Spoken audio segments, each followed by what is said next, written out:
We've all seen pictures of our home, Earth, blue oceans, white clouds, green land.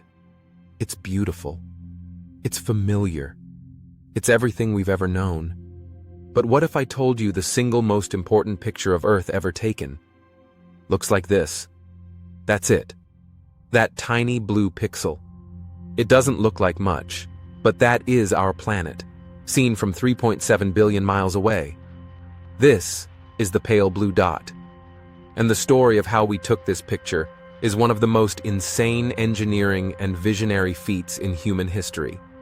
It's a story about a wild idea, huge risks, and a perspective that changed how we see ourselves forever.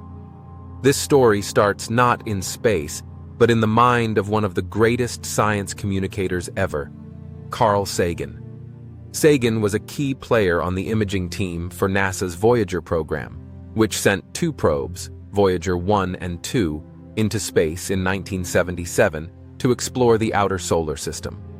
By 1990, Voyager 1 had done its job.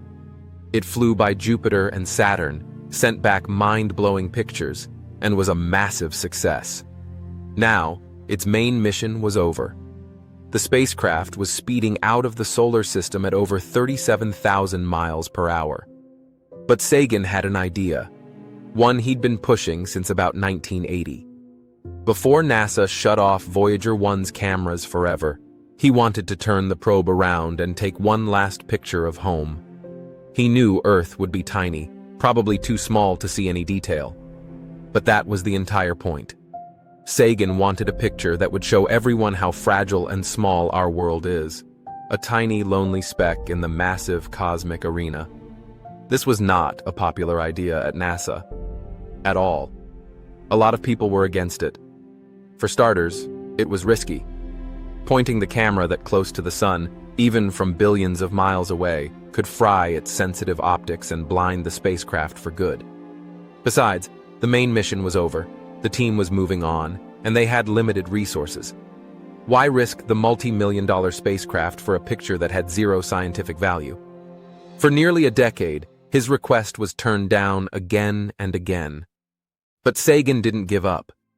He believed the picture's value wasn't in scientific data, but in what it would make us feel.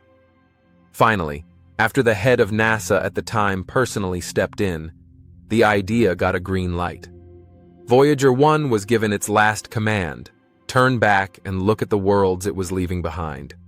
Taking a selfie from 3.7 billion miles away isn't just hard, it's an absolutely monumental technical challenge.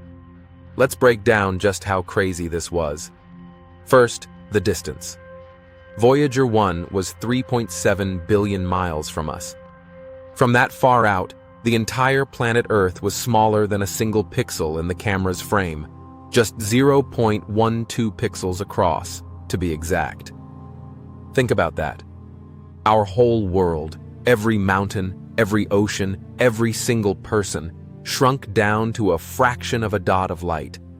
To even see this faint speck, Voyager used its narrow-angle camera, a piece of 1970s hardware that was basically a high-tech TV camera tube.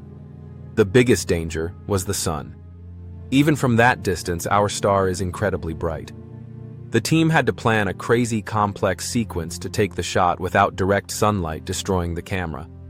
They used the fastest possible exposure times, some as short as 0.005 of a second, and a series of color filters to block out the sun's blinding light. But the plan was bigger than just one photo. It was a massive project called the Family Portrait of the Solar System. On February 14, 1990, Voyager 1 was ordered to take 60 pictures of our cosmic neighborhood. The spacecraft warmed up its cameras for 3 hours and then started shooting. It captured Neptune, Uranus, Saturn, Jupiter, Venus, and of course, Earth. Each one was just a tiny speck of light. Not everyone made it into the family photo. Mercury was too close to the sun, Mars was hidden by scattered sunlight in the camera, and Pluto was just too small, dark, and far away to be seen. But the pictures they did get were historic.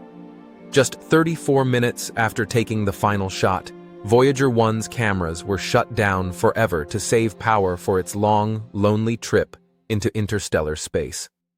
The images weren't instant. They were stored on a tape recorder on board. Sending them back to Earth with the Deep Space Network was painstakingly slow because of the weak signal.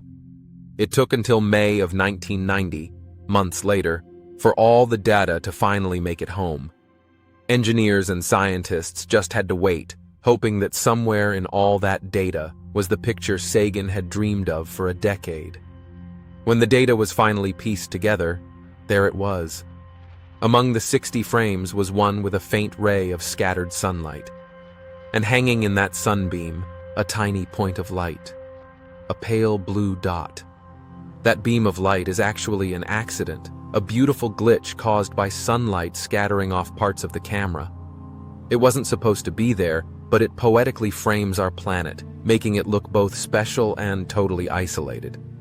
The final color image was created by combining 3 separate pictures taken through violet, blue, and green filters. That processing is what gives our world its pale blue hue in the photo. Even with all that, our entire planet took up less than a single pixel of the 640,000 that made up the image. This picture might not have had much scientific purpose, but its philosophical impact was off the charts. It gave us a new kind of cosmic humility. It's a message that Carl Sagan would express more powerfully than anyone. In his 1994 book, Pale Blue Dot, he wrote these unforgettable words: "Look again at that dot. That's here. That's home. That's us. On it are everyone you love, everyone you know, everyone you ever heard of, and every human being who ever lived out their lives.